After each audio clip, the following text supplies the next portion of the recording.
Pokoknya hari ini aku cebal sama kamu. Cebol-cebol tapi aku ngangenin kan. Ya, nggak Ci. sih? Ya nggak sih? Baiklah. Dan juga untuk pemirsa yang ada di rumah nih, kita punya pesan penting. Oh, khususnya baiklah. buat anak-anak muda zaman sekarang. Kayak aku ya? Aku. Anak muda kita Parah. anak muda banget. Parah. Jadi kalau lagi diinterogasi sama mama tentang cowok nih ya. Wah, itu kan kadang risih banget ya sama kayak Aris Bella nih ya. Selalu dihalangi oleh Mami Cut Mini.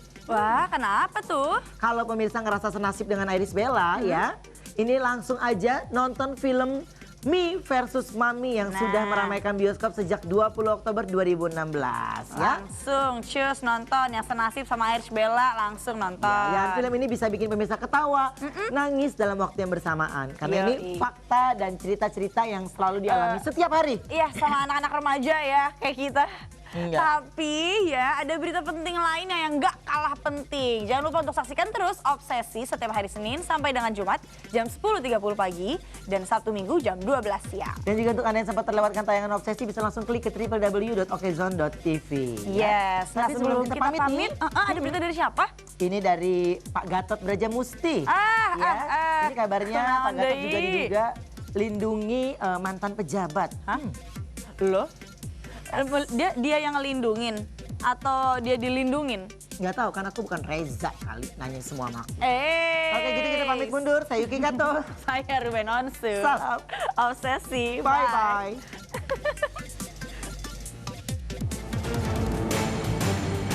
Gatot Brajamusti hanya bisa pasrah dan bungkam saat dicecar pertanyaan awak media usai dirinya menjalani pemeriksaan oleh pihak penyidik Subdit Resmo Polda Metro Jaya kemarin siang. Dengan tangan terborgol dan kawalan ketat dua petugas polisi, pemimpin Padepokan Brajamusti yang terseok dalam sejumlah kasus kejahatan itu kembali digiring menuju ruang tahanan.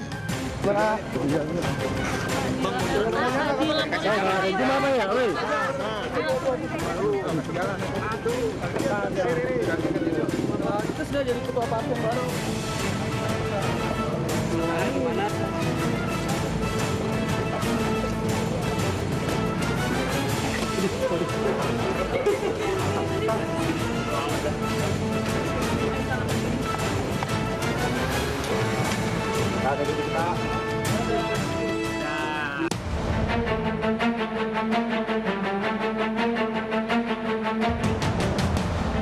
Pemeriksaan Gatot kali ini terkait senjata api ilegal dan ratusan amunisi yang ditemukan di kediamannya saat penggerebekan beberapa waktu lalu. Namun hingga pemeriksaan berakhir, mantan guru spiritual sejumlah artis tersebut kabarnya bersikukuh untuk tetap bungkam. Benarkah sikap Gatot itu untuk melindungi mantan pejabat tinggi berinisial AS yang diduga kuat terlibat dalam sejumlah tindak pidana yang menyeret Gatot? Lantas untuk apa seorang Gatot yang berprofesi sebagai pimpinan Padepokan menyiapkan senjata api dan ratusan peluru tajam? Saat ini penyidik masih menunggu terhadap hasil pemeriksaan dari lapor tersebut sebagai bahan untuk proses pemberkasan kami. Tidak ada kita ngomongkan di situ. Dan kita juga tidak ada ngomongkan tentang sebenarnya beredar itu seolah-olah ada oknum pejabat yang di situ. Kita tidak masuk dalam wilayah itu.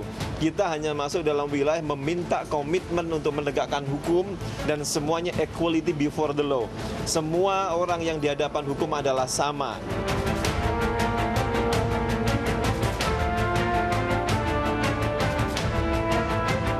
Selain soal senjata api ilegal, skandal dugaan kejahatan lainnya siap menjerat Gatot Brajamusti. Belakangan Reza Artamevia yang dikenal sebagai orang dekat Gatot juga turut mempolisikan gurunya itu dengan dalih merasa ditipu. Benarkah lantaran didera bertubi-tubi kasus hukum, kondisi batin Gatot terguncang dan depresi? Siapapun saya kira kalau kena masalah itu pasti ada tekanan lah, pasti ada beban. Karena ketika seseorang itu ada misalkan dugaan tindak pidana, yang difikirkan kan bukan hanya dirinya sendiri.